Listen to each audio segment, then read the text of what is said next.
Okay, let's come to business, please. This afternoon we're looking at Descartes' Meditations 3 and 4, which, as you can see, I've entitled Descartes on God and Human Reason.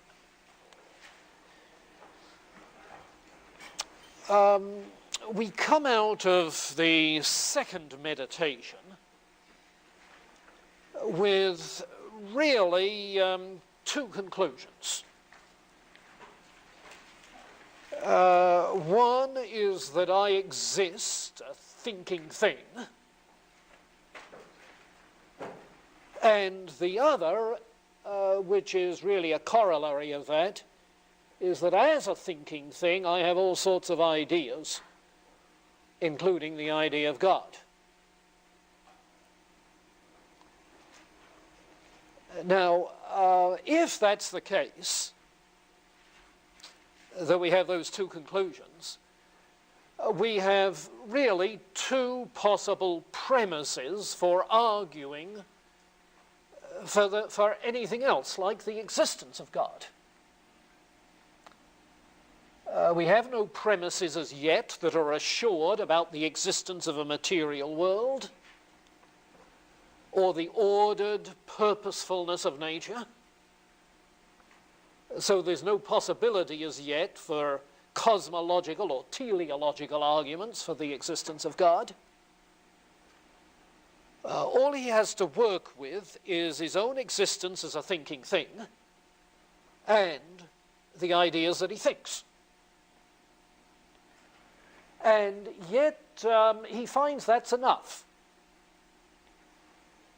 He starts by considering the different kinds of ideas that we have.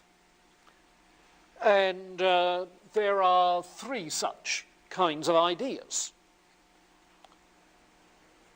There are some which he calls innate, though, as we'll see, they're not quite innate in Plato's sense from a previous existence. They're innate rather in the sense that clear and distinct ideas are innate, native to us, arising spontaneously.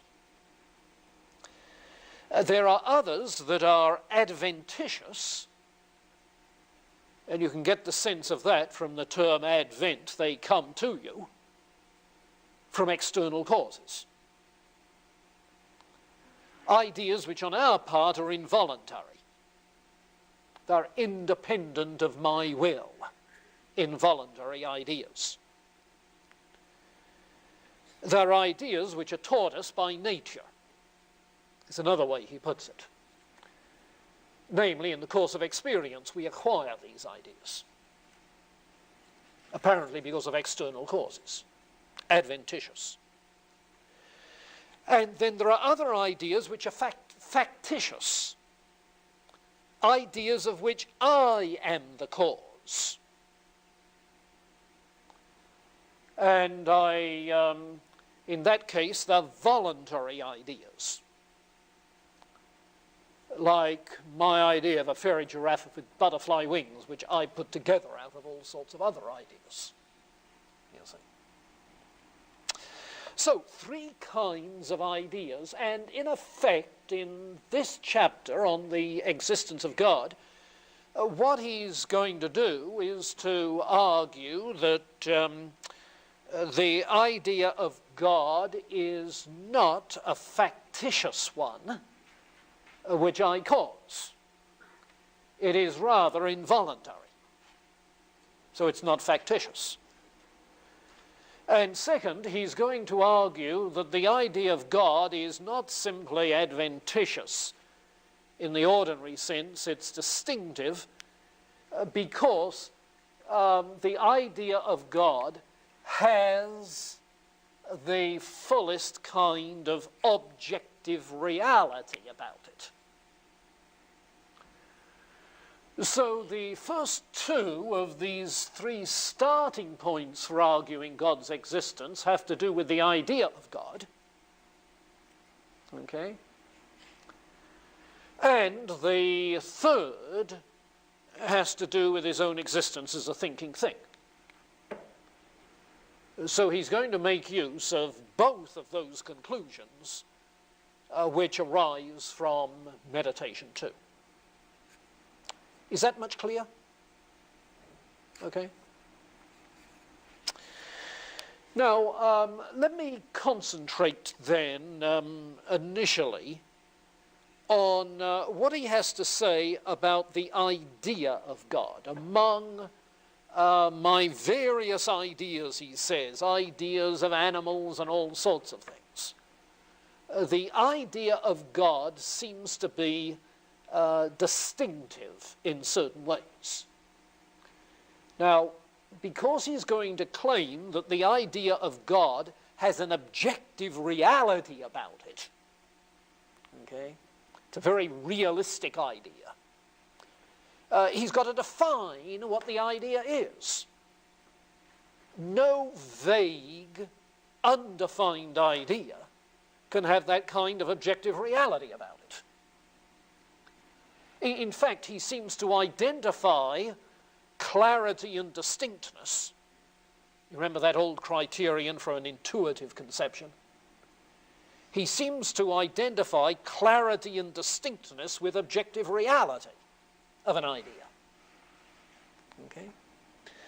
Now, notice that in using the phrase objective reality, he's talking of a quality of the idea, not what the idea is about. Because in a representational theory of knowledge, it's the idea which is the immediate object of thought. We think our ideas and use them to refer to external things. So it's the idea that has objective reality. External things must have at least as great a degree of formal reality as the idea has of objective reality. Which is another way of saying that the cause of an idea must be at least as great as the effect. Do you catch those parallels? You see, the idea is an effect of something, caused by something.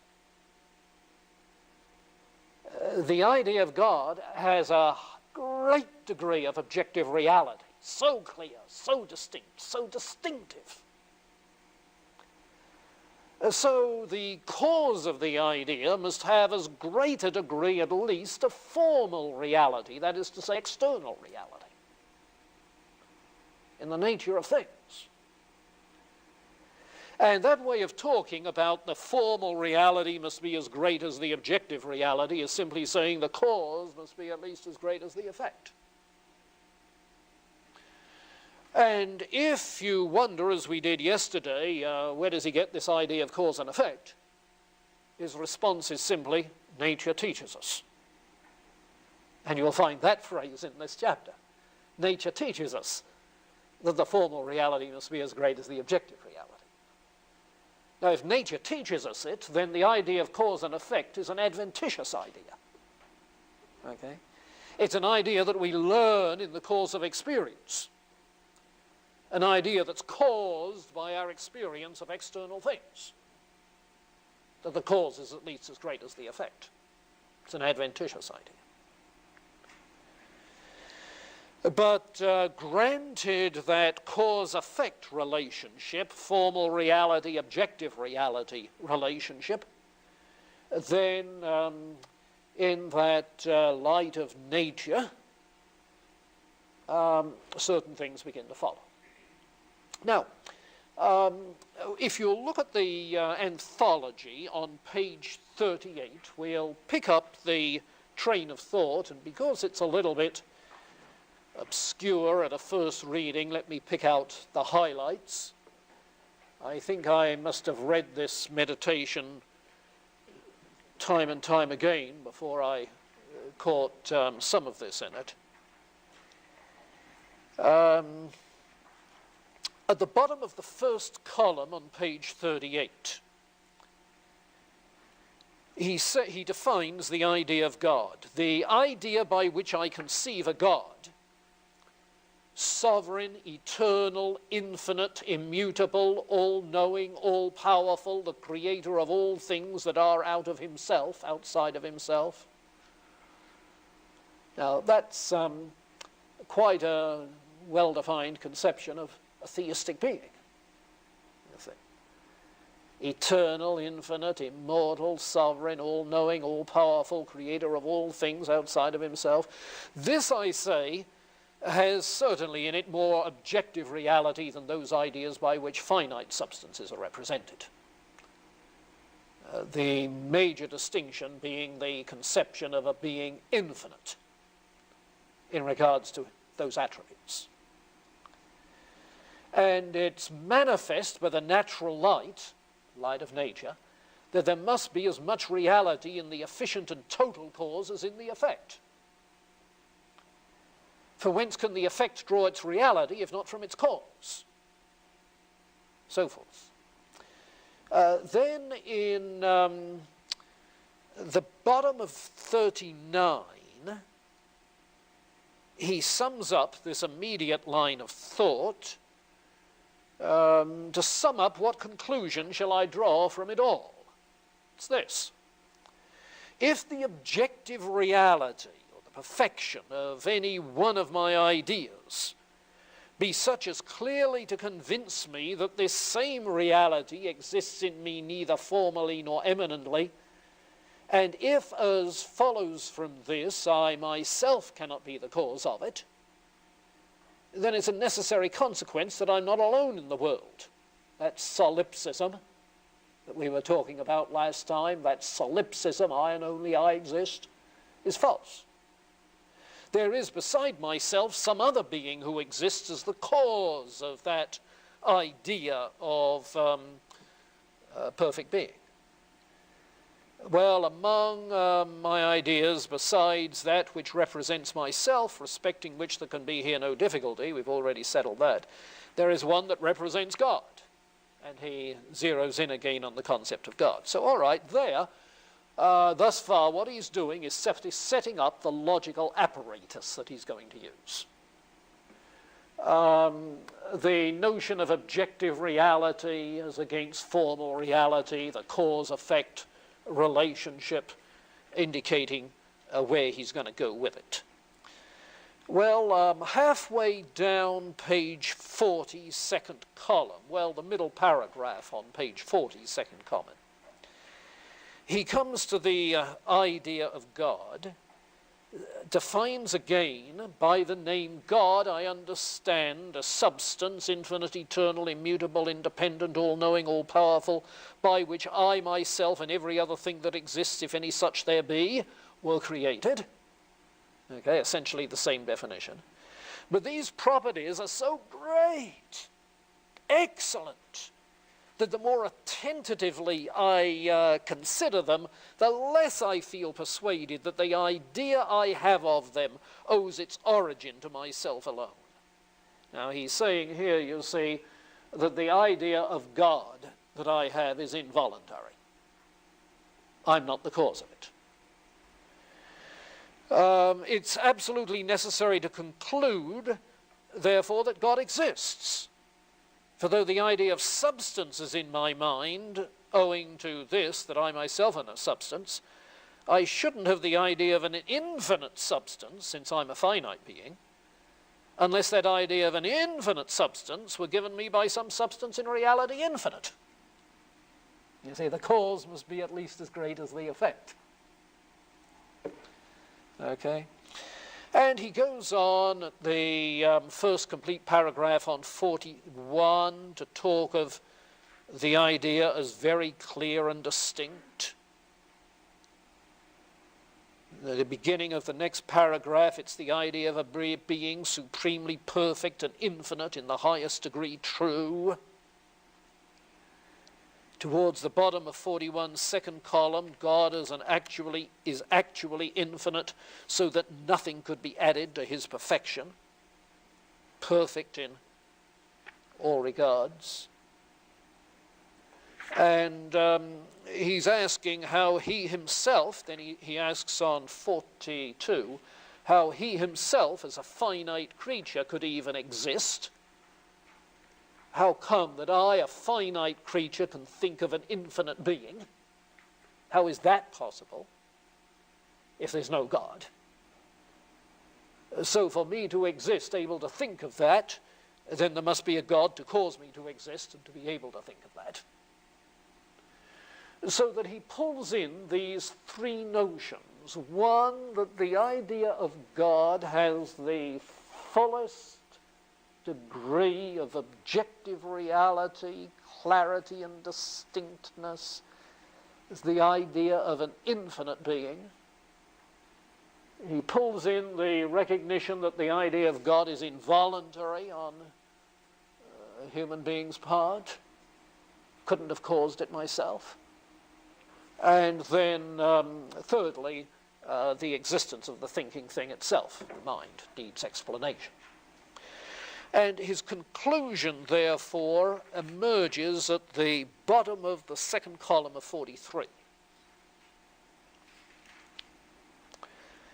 Bottom of the second column. He's just eliminated his parents as the cause.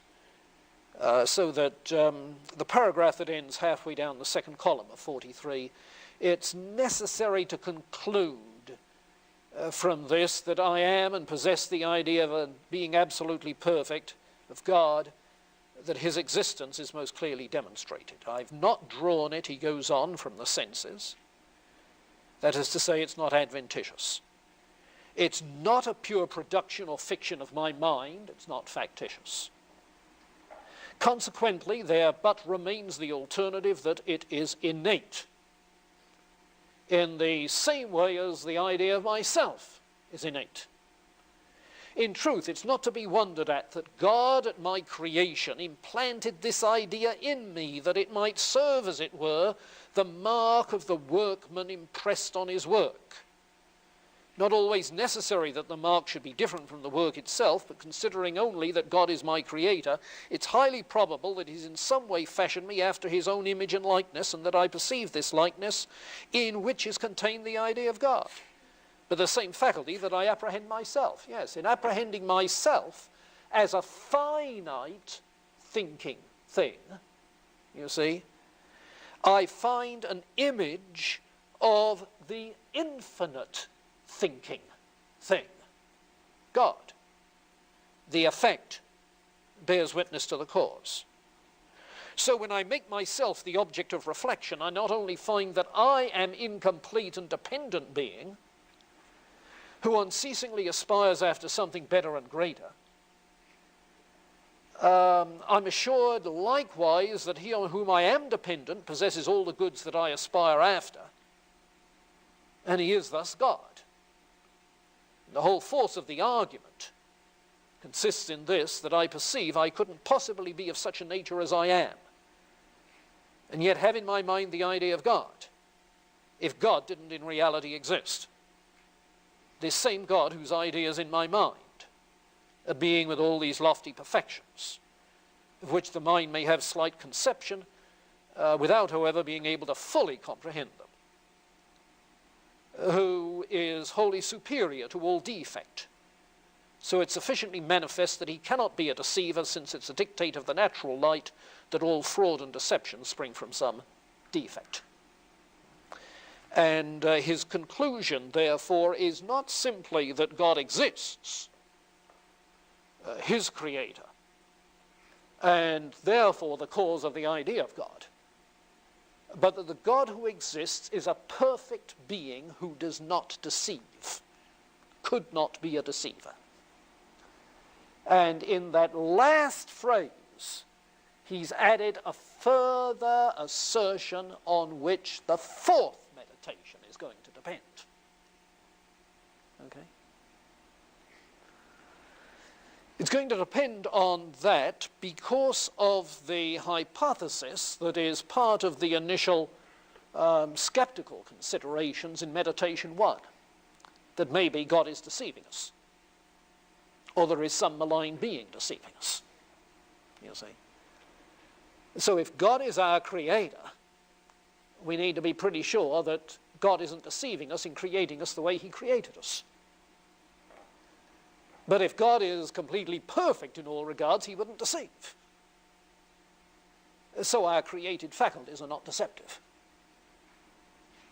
And the line of thought in Meditation 4 develops that theme in dealing with the problem of error. Well, okay, stand back from the argument for the existence of God and look at it for a moment. I suppose the simplest way to label it is that it is a cause-effect argument for the existence of God. A cause-effect argument. I said it's not a cosmological argument. It doesn't begin from the cosmos, the physical cosmos. It's not a teleological argument that begins from the ordered design of the cosmos, like Thomas Aquinas did. But it's still a cause-effect argument. You see, the effect being the existence of a mind and its idea of God. Idea from that. Argument from that. It's not an ontological argument, which proceeded in the case of Anselm by trying to analyze the idea of God and show that it would be a logical self-contradiction to deny the existence of God. That is not what is involved here. But Descartes does, in Meditation 5, develop an ontological argument. Okay? But not yet. So don't confuse the ontological argument of Meditation 5 with the causal argument of Meditation 3. Get the difference? Well, if you ask yourself, why would he leave the ontological argument till Meditation 5? Why not treat the whole kit and caboodle in one fell swoop in Meditation 3? The answer is that he doesn't have sufficient logical premises. He's trying to do it in this deductive, systematic fashion. Because in order to do an ontological argument, he has to be confident that what human reason judges to be logically necessary is logically necessary. Not causally necessary, but logically necessary. So if you're going to look at the internal logic of the concept of God in forming an ontological argument, you've got to have confidence in the laws that govern human reason, you see. And that is what awaits still Meditation 4. So he can't do the ontological until he has done Meditation 4. Comment?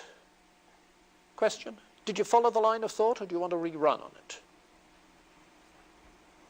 I was just going to ask where the idea, you mentioned natural light several times. Where does that fit in?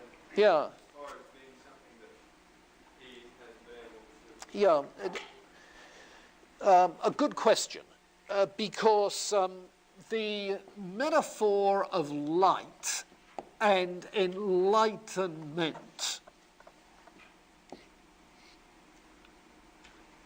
the metaphor of light and enlightenment is something we've been running into from Plato onwards, you see.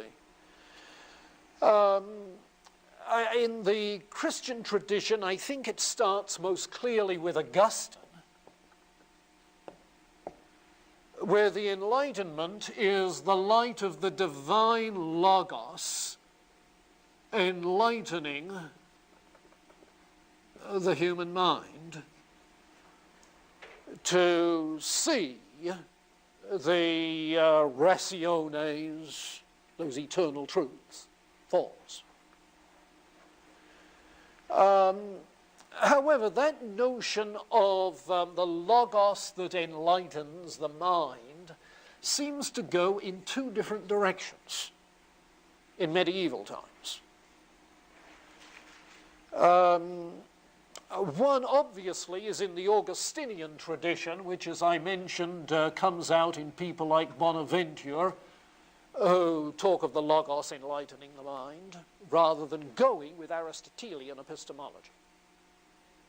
remember? On the other hand, while Aquinas picks up on Augustine's logos doctrine in terms of the exemplarism of Augustine, archetypal ideas in the mind of God, Aquinas doesn't speak of the divine logos enlightening the human mind, but speaks instead of the light of reason.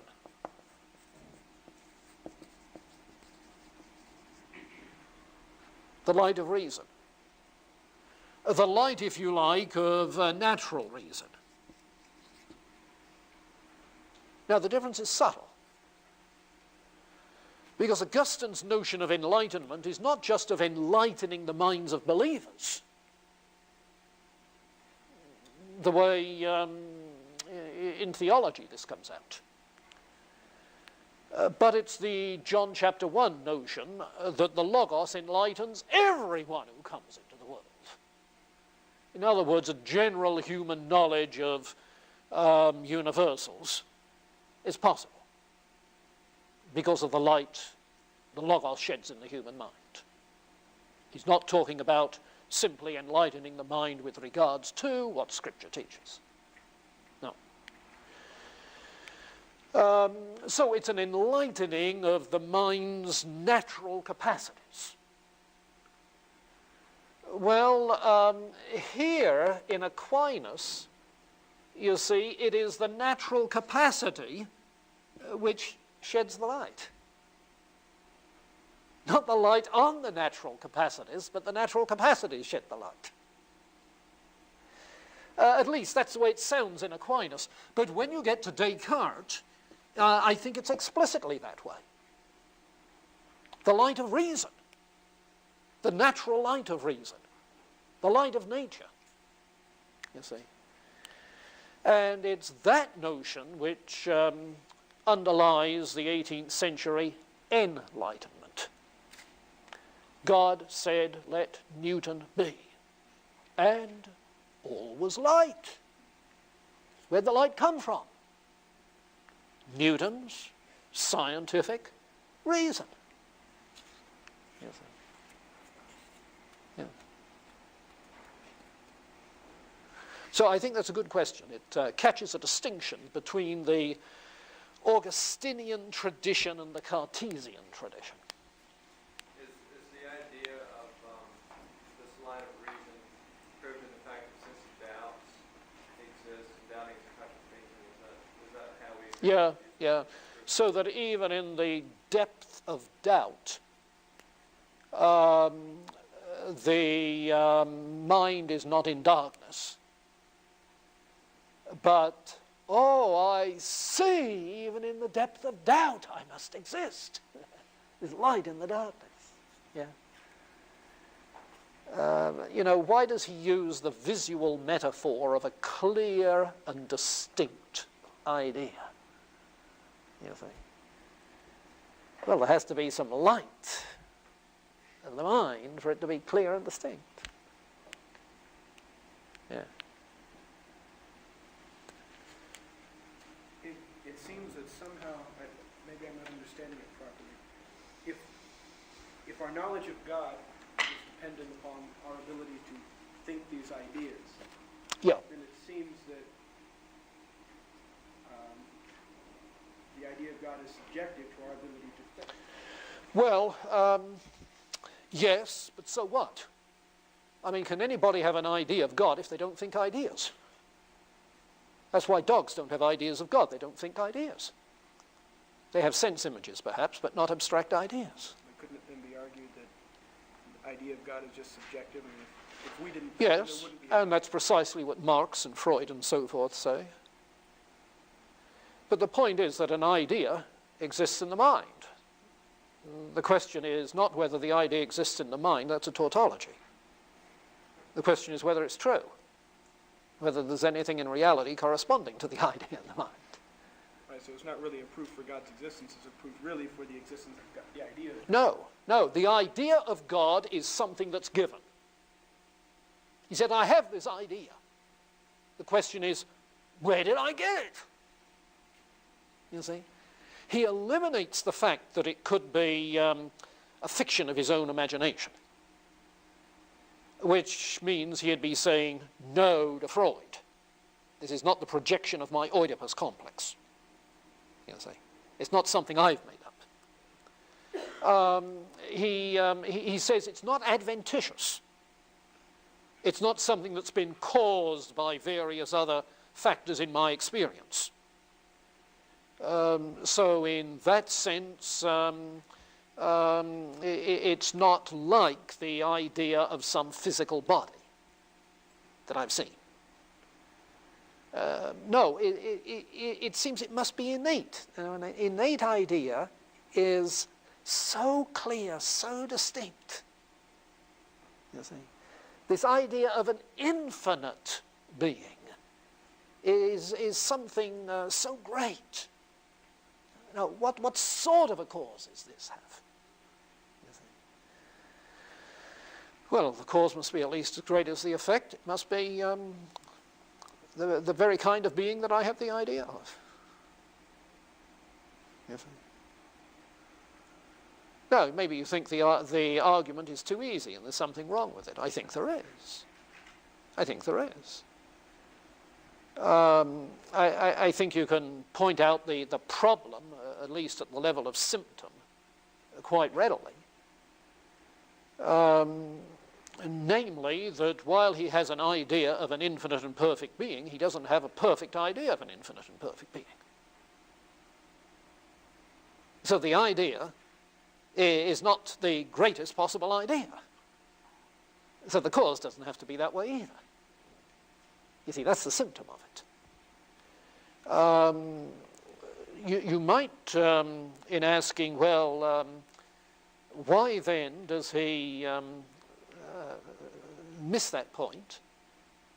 And I think the point is that he, I think, doesn't have enough understanding of the factors involved in the development of human ideas, including the idea of infinity. You see. And why that? Well, I think because there is a tradition coming out of the ancients and the Middle Ages that the concept of infinity is unthinkable. You see, as if it's something that the human mind can't grasp, the concept of infinity. Yet here I have the conception of an infinite being. In more recent mathematics, yes, there's been attempts to conceptualize the notion of infinity and how it develops, you see. And the simplest way to explain how one gets the concept of infinity is simply to say, well, you've got an idea of a big thing and you think extrapolating and extrapolating and extrapolating a little bit more, if you please. And go on, you know, all the way. And what you get is the concept of infinity. So you can explain the concept of infinity.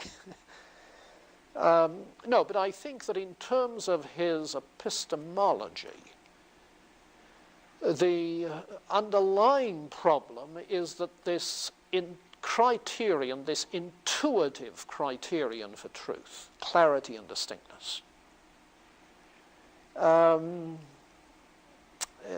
just isn't that reliable. I have a friend who used to say that the only response that's needed to someone who says this idea is perfectly clear and distinct is, oh, I'm afraid it isn't to me. Or else, well, just wait until I've finished with you. You see.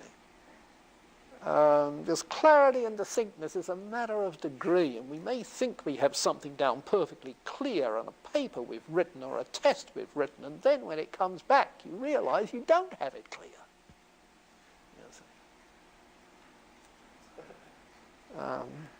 You know, illustration from experience. So I think that's where the problem is. Yeah. But you can see what he's doing, and the thing that I'm trying to stress most in Descartes at this juncture is his method.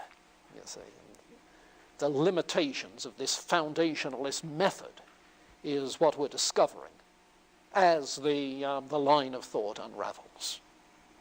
Yeah. David? I was just wondering if you could restate premises that he doesn't have right now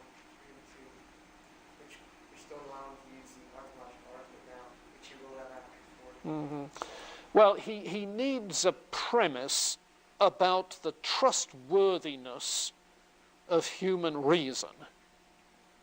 That is to say, the trustworthiness of human reason in following laws of logic which are trustworthy. Yeah. That's what he needs. Isn't he using that now? Okay, and immediately you latch on to a major objection